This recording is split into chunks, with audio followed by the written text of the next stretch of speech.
Good morning, jet setters. Today it's day 4 in Tunisia and I'm going to Monastir, that's said to be one of the most beautiful towns in Tunisia. So first of all, let's haggle with the taxi driver to get a reasonable rate. Sunrise and sunsets, sky so bright, jet set journeys, taking flight. James is the name, adventures call, Tunisia's waiting, standing tall. Solo suffer just for me, to see the Sahel wild and free. Ya Tunis, ya Tunis, land of sunshine, pure bliss. Medina streets and beaches, gold stories ancient to be told. Jet set journeys, feel the heat. Tunisian rhythm can't be beat.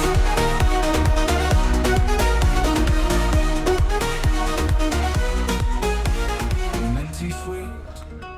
So in the end, the taxi driver agreed to my price when I booked the Bolt, and actually turned out all right. He's going to wait for me and give me a lift back. So first of all, I'm arriving at the Ribat. There is a charge here of 8 dinar, so that is £2 to get in.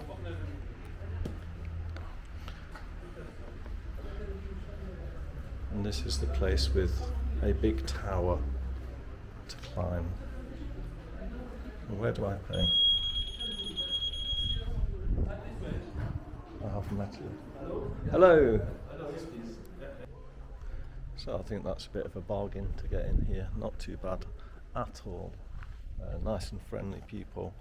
So the Ribat is a name for basically a monastery, and in fact Monastir gets its name from the word monastery, and in this case it's quite a fortified monastery, as you can see, and it was built to protect the population from the Byzantines. And we heard about the Byzantines before in was it Cyprus? But the whole of this region of the world is dominated by the Byzantines, the Arabs. Originally, this place would have been a Phoenician settlement a long time ago. So let's have a look around.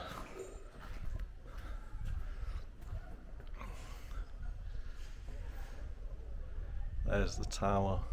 Impressive structure. And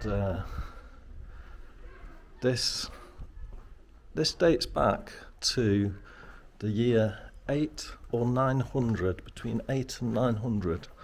So extremely old.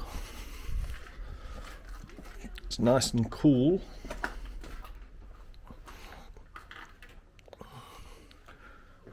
Look at that alleyway there.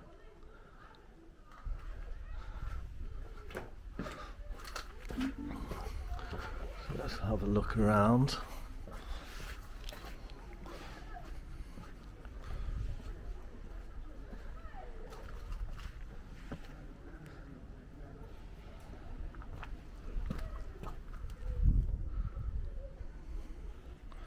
It's a labyrinthine structure.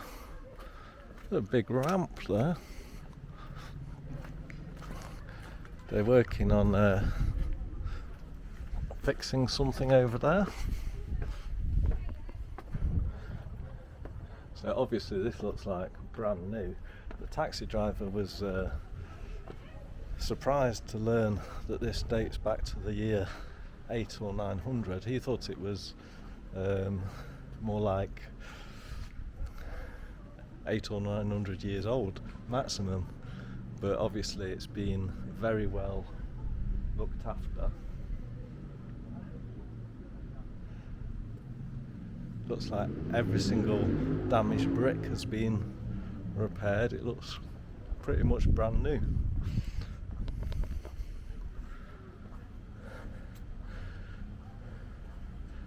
And from Sousse it was quite a long journey. So 35 dinar that I agreed to for a one-way trip is pretty good value. So it looks like we can go all the way up to the top here. It's warm in the sun, which is why I've got a scarf on.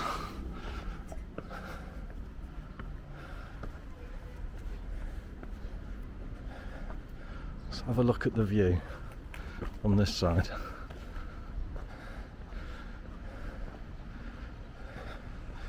So over there is the Grand Mosque. That is the mausoleum over there, where the first president of Tunisia is buried. And he's the guy who's responsible for bringing in all of the more liberal laws in Tunisia, which is why women have the choice to wear the headscarf or not. He did stop men being able to have 4 wives, which caused a bit of uproar back in the day, but it has created a more liberal society. Now look at this step. You would not want to come here, well, not up this part anyway, if you are afraid of heights. I'm not going to go up there actually, because that's pretty dangerous. No handrail. So I'll go round to the other side and let's climb that tower before we move on to the next interesting site in Monastir.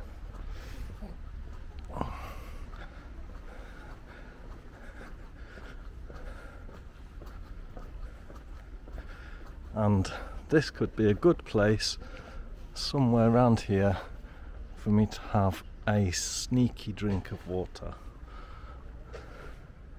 because remember, I am visiting during Ramadan, so I don't want to tempt anybody like Shaitan.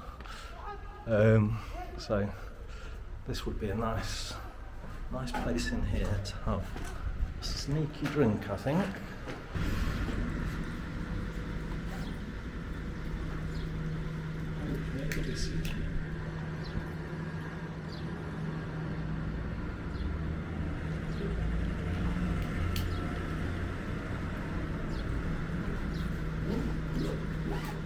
That's better. There's more nice views here. On this side, you see the palm tree lined street of Monastir, and better view of the marina this way.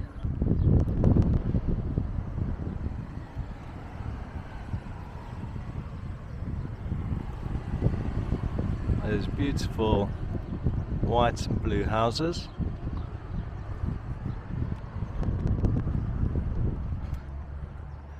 So the reason that they're white and blue apparently is they discovered a long time ago that the white and blue paint especially is excellent at reflecting heat, and it's basically a free air conditioning system for the house.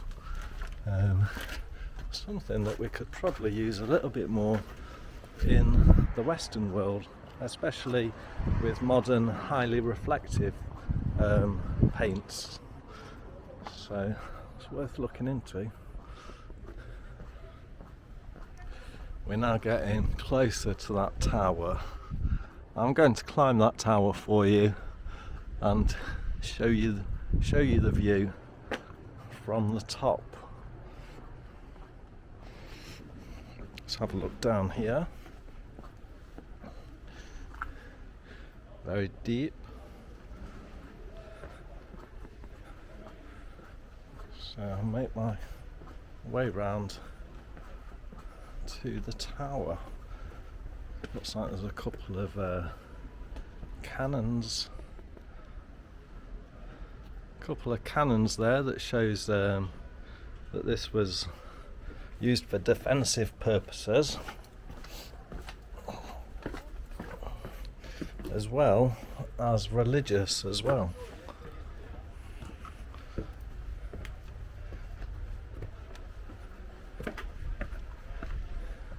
Now, how do I get there? Yeah, I'm in the centre of the structure. It's warm in here because there's no breeze. There's the tower. It's a bit complicated to find the way to the tower steps. I guess these places are purposely a bit complicated to keep out any or slow down any potential raiders.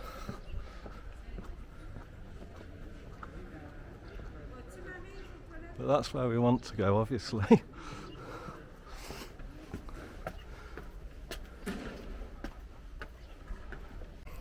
Okay, this looks like it. It's a big tower. Sun is blazing. And here's the steps. Wow, look at the smoothness of the wall.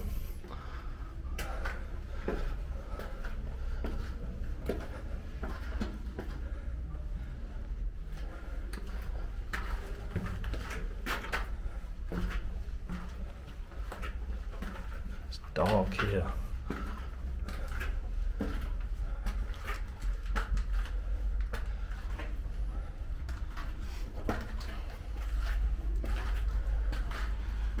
There's no handrail, but it's not too difficult to climb.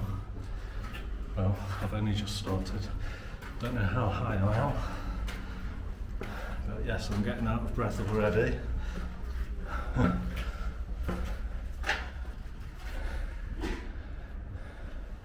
Quite high. I hope this is not a one-way system.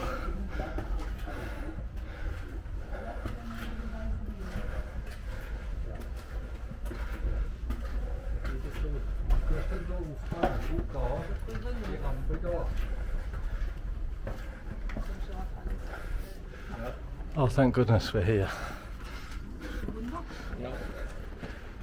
Hi.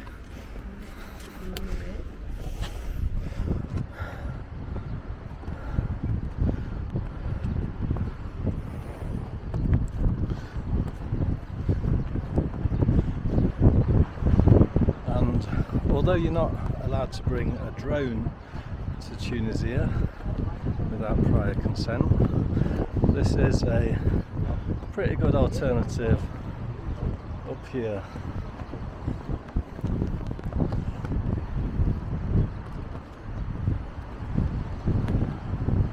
Beautiful aqua cyan colour sea. Lovely rocks there that it looks like you can walk out to. It's nice and cool up here. So down there, that's the small mosque. Over there is the big mosque. And that over there is the mausoleum. I think I'll head to the mausoleum next.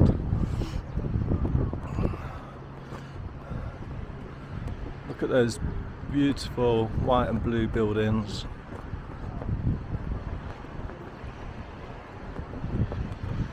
must say, looks like a very nice place. There's horse riding going on the beach down there. They're riding those horses pretty fast.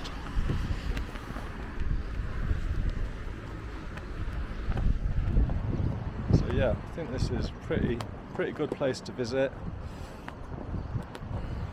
Climb the tower if you can.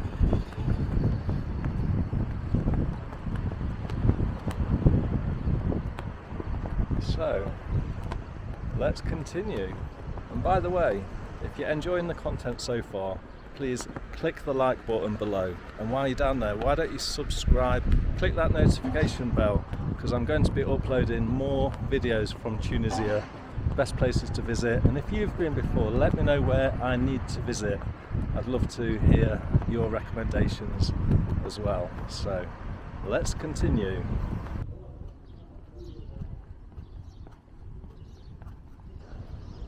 So here we are in the very impressive mausoleum area, and as I mentioned, this is to commemorate the first president of Tunisia, the guy that is responsible for so much of the positive changes that came to the country.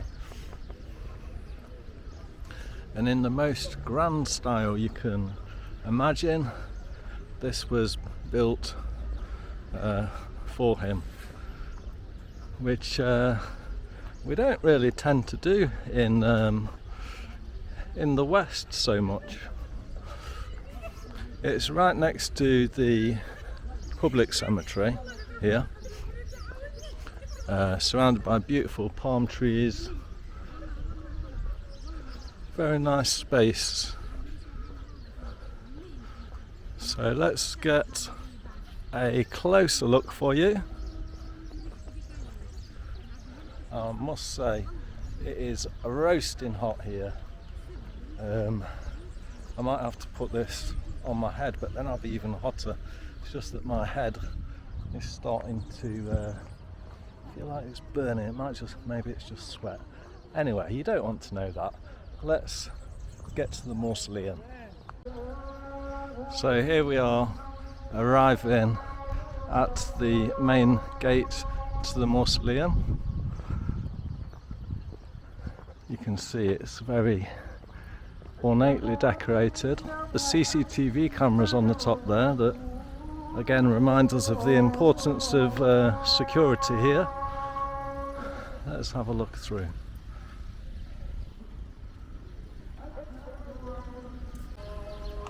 And one of the locals told me that if I head round this way, I can actually get into it. So have a walk around, see what we find. In the background you can hear the call to afternoon prayer.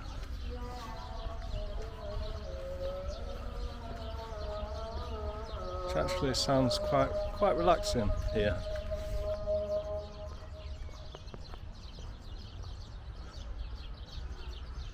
There's the big minarets.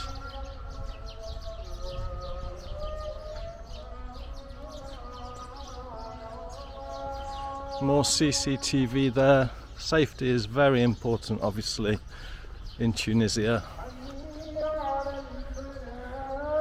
It's a big concern about safety for tourists visiting, but everywhere I've seen has been very safe.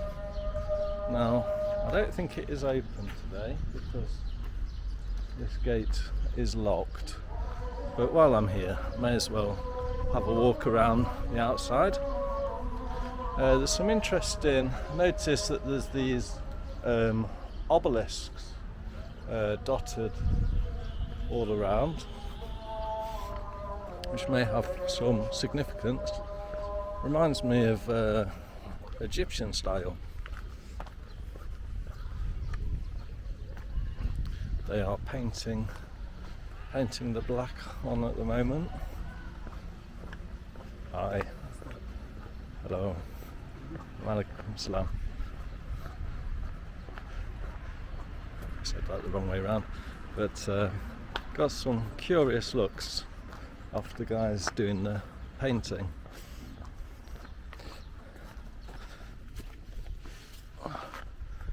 Hi. There's a security guard there.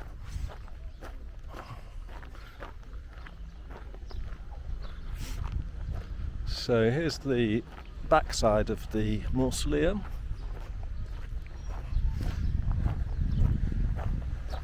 Oh, these obelisks are supposed to have a light on the top of them. Not all of them do. So back round to the front, then let's have a look at the Grand Mosque. Now, as I walked past there, I noticed there is actually an entrance. It is open, but to be honest, I think I've seen enough from the outside. But if you want a closer look inside, it is possible. There is an entrance and there's staff there to sell you a ticket. I suppose I've done the cheapskate option and just had a look around the outside.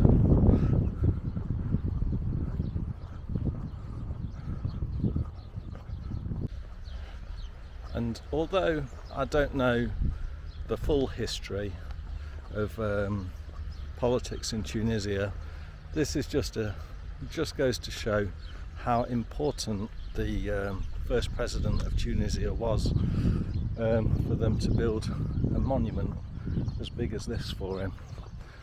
Imagine leaving a legacy behind as significant as that. I just had an interesting conversation with the guy back there that's selling these scarves. His did look better quality, but obviously I don't need more than one. But he did tell me that a lot of the taxi drivers are basically scamming people, because the taxi driver wants around 60 there and back from Sousse to Monastir, and yet that guy tells me that the bus that goes every half an hour only costs 1 dinar, so that is 25 pence. So in future I'm going to try to figure out the local bus transport, or the louages, that are the shared taxis.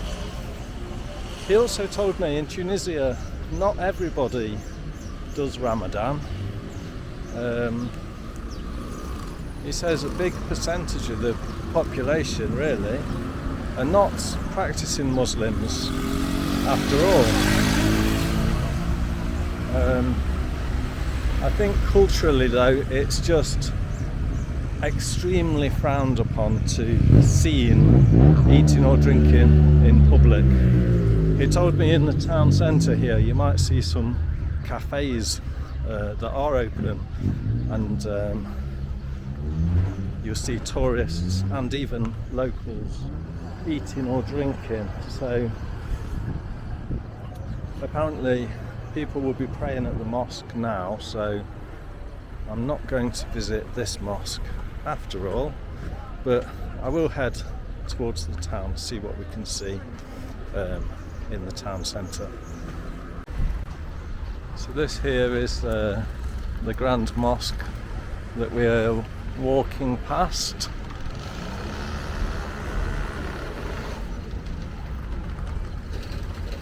I believe that the number of turrets on the top signify who the mosque is for, and that looks like quite a few. 1, 2, 3, 4, 5, 6, 7, 8, 9, 10 turrets I can see up there. So probably this is a men only mosque. I've been told by a local that the mosques for females have about 5 turrets. Correct me if I'm wrong in the comments.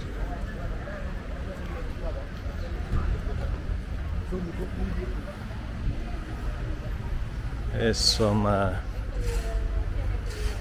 camels, nicely decorated. So I'm going to make my way around here and head back towards the taxi.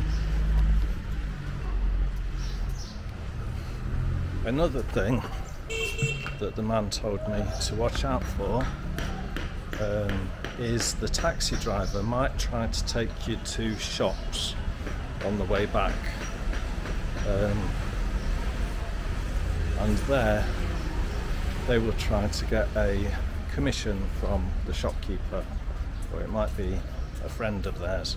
And I noticed the taxi driver was making phone calls and speaking in Arabic, and I understood what he was saying about me speaking English. So if he does offer to take me to any shops, I should insist on not going to the shops. I don't really wish to buy anything anyway. So another tower there, heavily fortified, all of these old structures. There is a statue, gold looking statue, nice palm trees.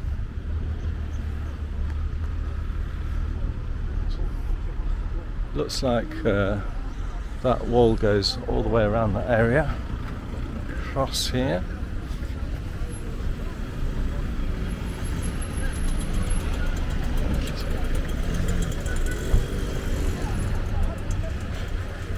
I run across the road when I'm crossing. Drivers are crazy here. On the way, the taxi driver had a bit of a prank.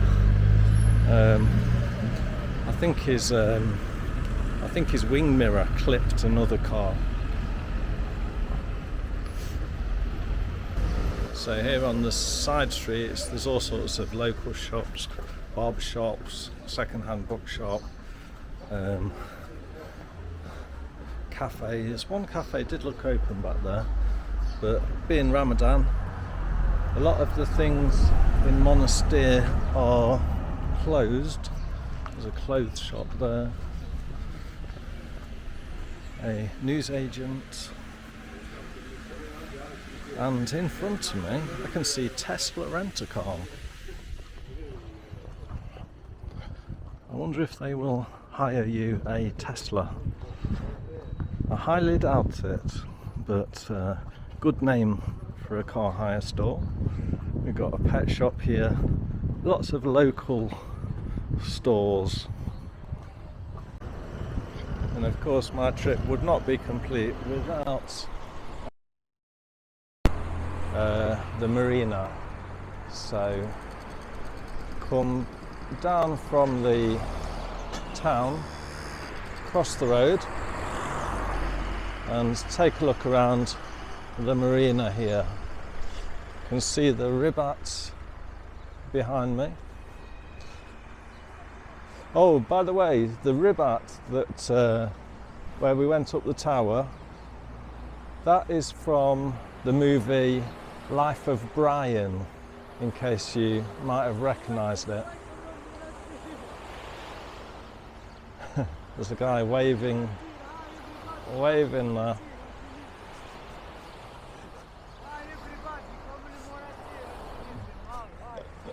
That's right.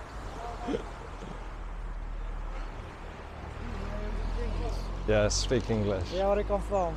From Nottingham. No, Robin Hood. Yeah. Maybe we just me and Ramadan we open this way in the blue one. Oh no, I'm fasting. Yeah, have a chicken and chips, I have a lamb chops, I have a I'm steak. fasting. Just have a drink, maybe coffee, cappuccino. Oh no, I can't break my fast. Maybe later. Don't be shaitan. Don't be shaitan. Maybe shaitan, why? Maybe later. Later, see you Thank you. That's a good excuse. Of course, I'm not fasting really, but how can he argue with that one? That's my best excuse so far today. You can only use that excuse during Ramadan. Down there on the beach, there's the horse riding. Oh.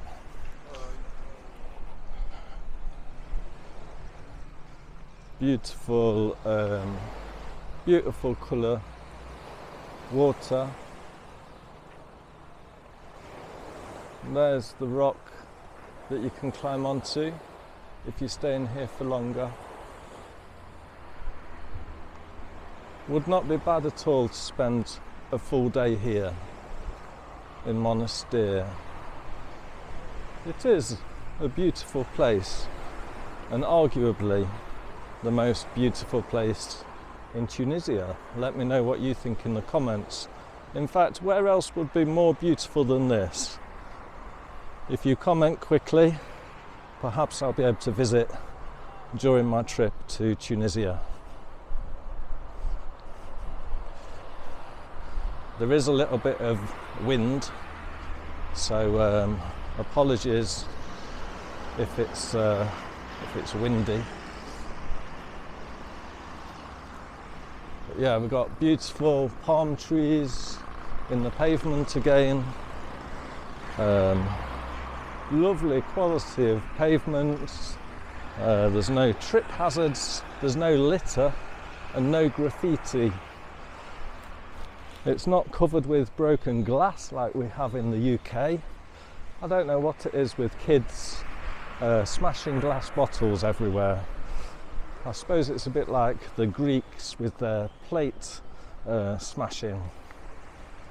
But what have kids got to celebrate? I don't see why they need to smash all of those bottles. Anyway, I must be showing my age. And there we have a outside view coming in as we go past these trees of the Ribat that featured in the Life of Brian.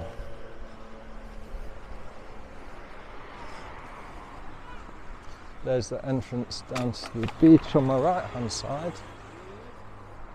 But that there is the tower that I climbed earlier. Several people there enjoying the shade.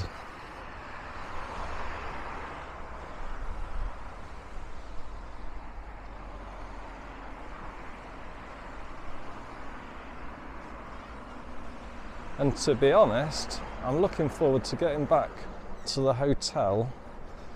Lunchtime will have finished. I was a bit late leaving today, but at least there'll be some tea. I think that tea alarm is ringing to get me back. There's some motorcycle police. I must say, with the security in the area, it does feel very safe in Monastir. The police all seem friendly and relaxed, not been hassled. I've not been asked for my ID or anything like that. So honestly, so far, fingers crossed, I cannot fault Tunisia.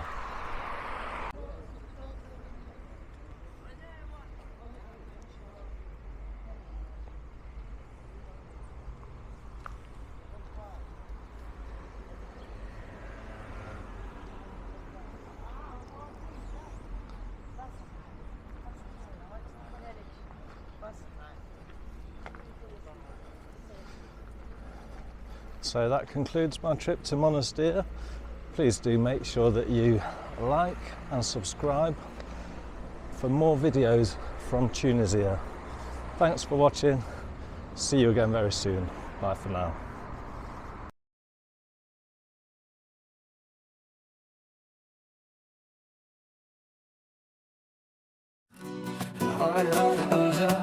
Where the sun shines bright, James and jets are dirty, stays flight.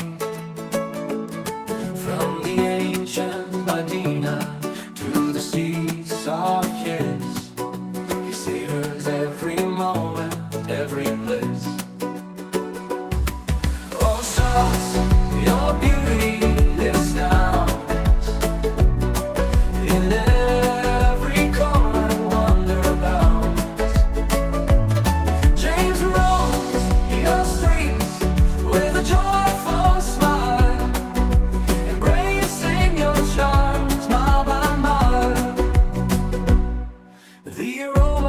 spices fills the warm air. In the bustling markets, treasures rare. With laughter and stories, James finds delight, embracing your charms mile by mile. Oh, stars, your beauty, it astounds. In every corner, wonder abounds.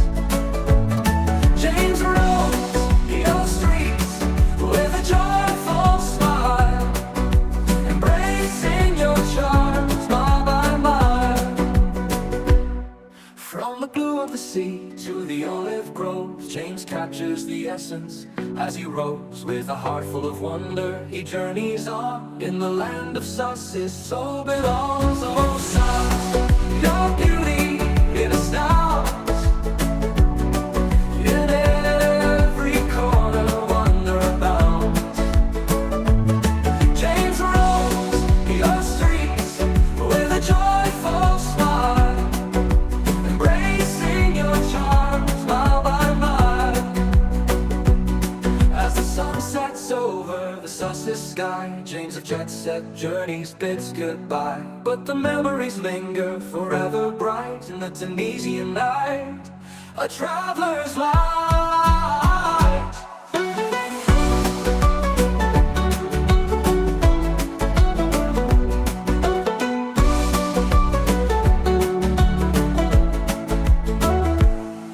From the blue of the sea to the olive groves, James captures the essence as he roves. With a heart full of wonder, he journeys on. In the land of Sussex, his soul belongs.